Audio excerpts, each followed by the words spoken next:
Hi everybody! Welcome to my video. Today this video will be about 3D modeling and more specifically how to export a Zbrush model straight from Zbrush into a 3D printer. I'm Sophie and today we'll be looking at exporting the model and printing. If you want to know how to make the model itself, there are heaps of videos that I used firsthand, which I will link below in the description. So if you really want to know how to make a model before, exporting it, then I'll have resources for you down below.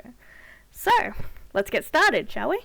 Alright, now we're going to open up Zbrush and we're going to pull up our file with our model in it, and we're going to, once we're happy with the design, check out our active points. Now for anyone new to Zbrush, active points are basically to show you your resolution of your print, and once we're happy with it, we can start to downsize those not resolution to say, but the active points, so they're easy to move the model from Zbrush into the exported file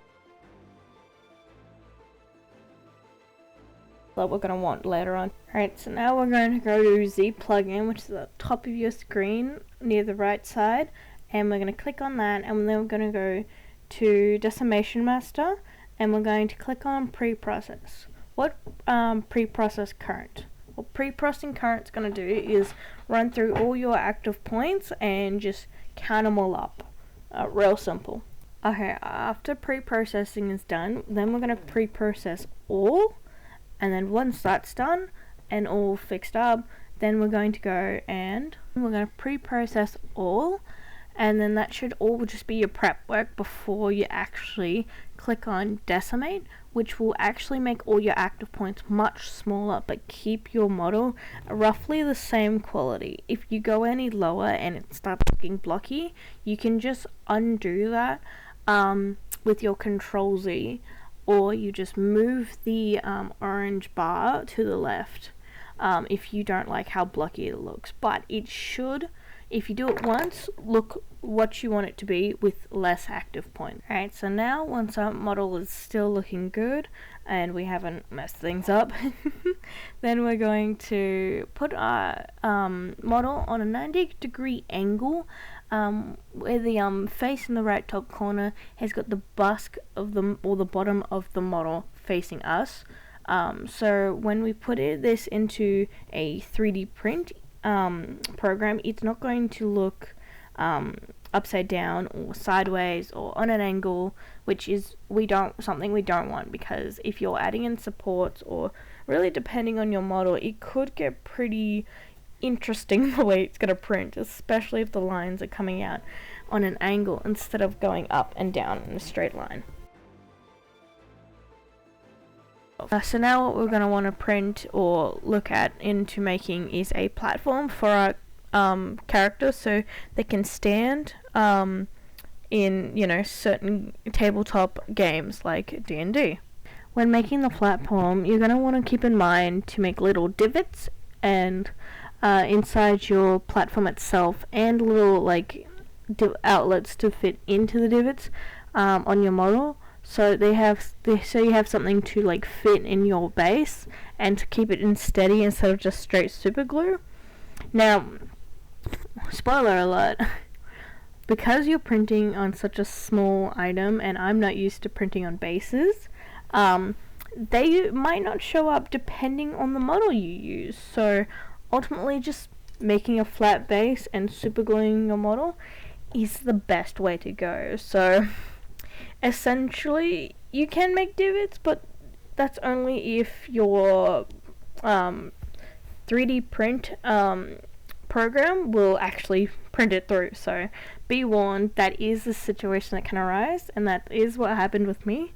But the bottom still came out nice, the model still looks nice, so it's really up to you. Another trick I've learnt from watching the YouTube videos linked down below, Tiger Skull RPG is really good for what you're looking for. You can use Clip Curve as one of your tools to make a very nice, just flattened edge for your first layer, which will ultimately give you like something really like decent to start your base off. You'll want to hold Control Shift and draw a nice line down where you want your thing to be angled, not angled but flattened, and you'll see a nice dark shadow on one side. If it's facing on the left, it will the dark shadow will, you know, obviously flatten on the left, and it's flattening on the like dark shadow on the right, or flatten on the right. Self-explanatory, sort of.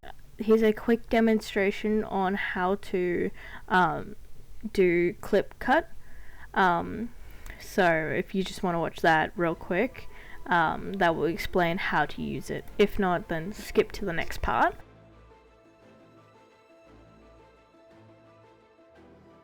The next step we're going to do is scaling the model down. What you're going to do is you're going to go to 3D Print Hub.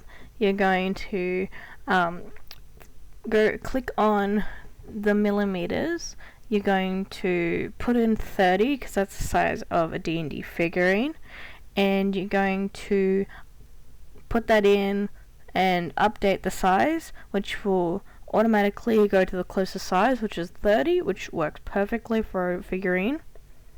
And you're just going to click that, and it's going to be easy breezy to fix up, and it's going to be the same size all throughout your printing and your exporting. And then the last step in Zbrush you're going to want to do is export as STL, which will be in the same folder as 3D Print Hub. And if you made your platform in Zbrush, you're going to want to export that as a STL as well. But also remember to scale it to 30 millimeters as well, to make sure it's an even platform for both you and your character for when you print. Make sure when you export the file you can put it somewhere you can find really easily, and that you're not going to get lost anywhere. The program I'll be printing the model on for the 3D printer will be Creality Print Slicer, because I have a Creality printer at home.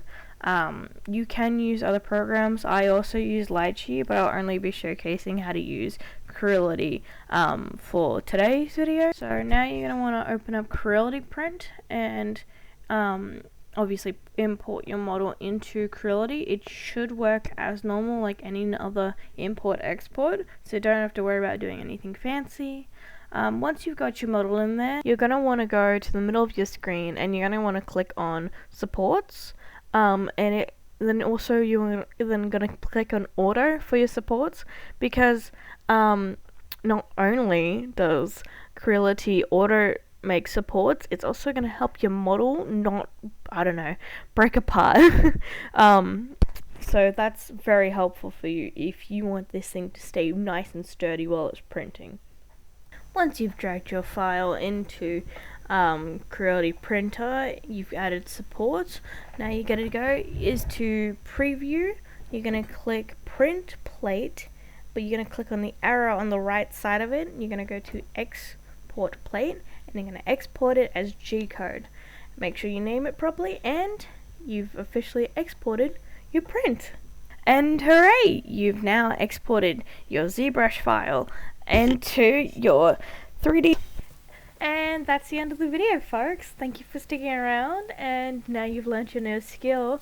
You can follow, like, subscribe, do whatever what you want.